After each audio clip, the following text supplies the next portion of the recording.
Seat पता नहीं क्या हो गया इस गाड़ी में यार।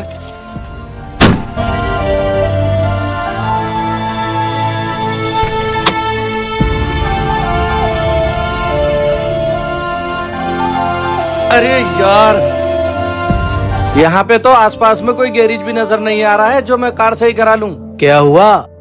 कार खराब हो गई? सामने ही मेरा घर है, कुछ देर आराम कर लो जब तक मैं कार सही करवा देता हूँ। ईशान, कार देखो। जी मालिक।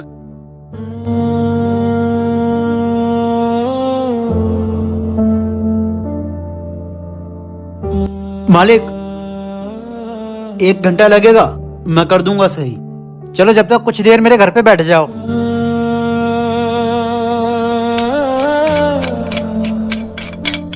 खाओ खाओ, बिरयानी खाओ और ये पनीर भी खाओ। अरे पूरी तो रह गई, पूरी लाओ। बस बस, खाना बहुत टेस्टी है। पापा लो गरम गरम पूरी। मालिक, हो गई कार ठीक। अच्छा भाई, मैं चल रहा हूँ। खाना बहुत टेस्टी था आपका और बहुत बहुत शुक्रिया, आपने मुझे यहाँ बिठा के खाना खिलाया और अपने घर बुलाया। अच्छा भाई, मैं चलता हूँ। लो बेटा, ये 10,000 रुपए रख लो। अरे नहीं नहीं अंकल, मैं नहीं रखूंगा। अरे रख लो बेटा, रख लो। रख लो बेटा, रख लो। अंकल फिर आना। देखा, मुझे पता था ये पैसे वाला है, जरूर कुछ ना कुछ दे के जाएगा, इसीलिए मैंने इसको खाना खिलाया और अपने घर लेके आया। भैया बात सुनो। हाँ, कौन हो तुम और घर में कैसे घुसे चले आ रहे हो? मैं एक मुसाफिर हूँ, यहाँ से गुजर रहा था तो मुझे भूख लगी। दूर दूर तक कोई होटल नजर नहीं आया, कुछ खाने को मिल जाएगा क्या? नहीं नहीं, यहाँ कुछ नहीं है खाने को, जाओ यहाँ से। अभी तक खड़े हो, जाओ यहाँ से। रुको काका। वाह मालिक वाह, खूब देखी तुम्हारी अमीरी।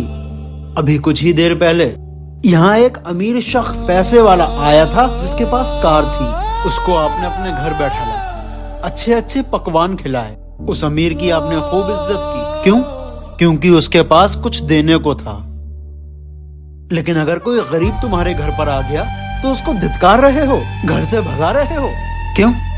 क्योंकि इसके पास कुछ देने को नहीं है ना। चलो काका, तुम मेरे घर चलो, मैं तुम्हें खाना खिलाऊंगा। और मालिक, हमेशा याद रखना कि मदद किसी की हैसियत देखकर नहीं करनी चाहिए। अगर अमीर पैसा देता है तो गरीब दुआ देता है, और दुआएं हमेशा काम आती हैं।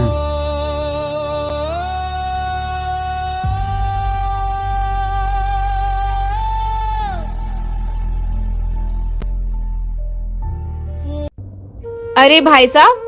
सासू माँ, आओ दामाद जी आओ।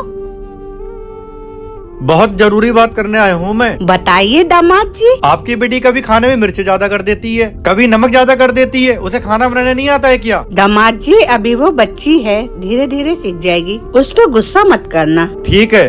अरे दामाद जी, खाना तैयार है, खाना खा के चले जाते। लीजिए सासू माँ, खाना खाइए। तुझे खाना बनाने की तमीज नहीं है? देख कितनी तेज मिर्ची करी है खाने में। तेरे माँ बाप ने खाना बनाने नहीं सिखाया तुझे? शादी से पहले आवारागर्दी करती होगी, तभी तो कुछ आता नहीं है। सॉरी सासू माँ। सॉरी गया चूल्हे में, जा इसको घर छोड़ के आ। अम्मी बस करो। अभी दामाद जी आपकी बेटी की शिकायत लेकर आए। कभी वो खाने में नमक तेज कर दे रही है, कभी मिर्चें। तब तो आपने कुछ नहीं कहा, कह दिया कि अभी बच्ची है, धीरे धीरे सीख जाएगी। बेटी अगर गलती करे तो वो बच्ची है, और अगर वही गलती बहू करे तो वो आवारा है, बदकारा है। बेटी और बहू में ये फर्क करना बंद करो। मैं शोरूम जा रहा हूँ, बहुत लेट हो चुका हूँ। ये देखो, चूहे मारने की दवाई है। अपनी बेटी आती होगी अभी स्कूल से, उसके स्कूल से आने से पहले इसको उठा के कहीं छुपा के रख देना। पहले बर्तन ही धो देती हूँ, बाद में चूहे मारने की दवाई हटा दूंगी। मम्मी, ये क्या रखा है? पी के देखती हूँ। मम्मी। बेटी बेटी नहीं। हेलो, जल्दी से घर आ जाइए। क्या क्या हुआ? मुझे सजा दीजिए। काश मैंने आपके कहने पर ये चूहे मारने वाली दवाई उठाकर रख दी होती तो आज हमारी बेटी जिंदा होती। सजा मुझे भी मिलनी चाहिए। काश मैंने तुमसे ये चूहे मारने की दवाई को उठाकर रखने को ना कहा होता और खुद ही उठा के रख दी होती तो मेरी बेटी ना मरती। कभी कभी एक छोटी सी लापरवाही बहुत बड़ा नुकसान कर देती है। ये लो चाबी। क्या हुआ? क्या आज भी काम नहीं चला शोरूम पे? पूरा दिन शोरूम पे मक्खियां मार रहे हैं, कभी कभी मच्छर भी मारने पड़ जा रहे हैं, लेकिन एक भी कस्टमर नहीं आ रहा है। घबराइए मत, चल जाएगा काम। आज आपने देर कर दी शोरूम जाते हुए। दोपहर को जाओ या सुबह को जाओ, कस्टमर है ही नहीं शोरूम पे। चाबी भूल गया शोरूम की, जाओ ला कर दो। लाती हूँ, ये लीजिए चाबी। अरे ये तो मुसल्ला है। जोहर की नमाज का वक्त हो गया है, आज आप नमाज पढ़कर जाइए शोरूम।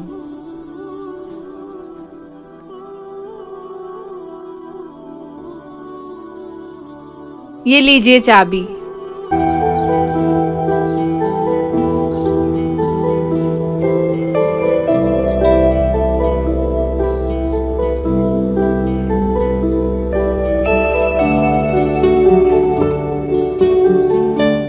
जान आज तो कमाल हो गया। ये देखो कितनी अच्छी कमाई हुई है, पूरा शोरूम भरा चला है घचाघच। आखिर ऐसा क्या हो गया आज? क्योंकि आज आप नमाज पढ़कर गए थे तो काम तो अच्छा चलना ही था, क्योंकि अल्लाह के खजानों से रिज्क हासिल करने की पहली चाबी नमाज है। आज तुमने मुझे नमाज की अहमियत सिखा दी। अब मैं 5 वक्त की नमाज पढ़ूंगा और अल्लाह के खजानों से अपने हिस्से की रोजी हासिल करूंगा।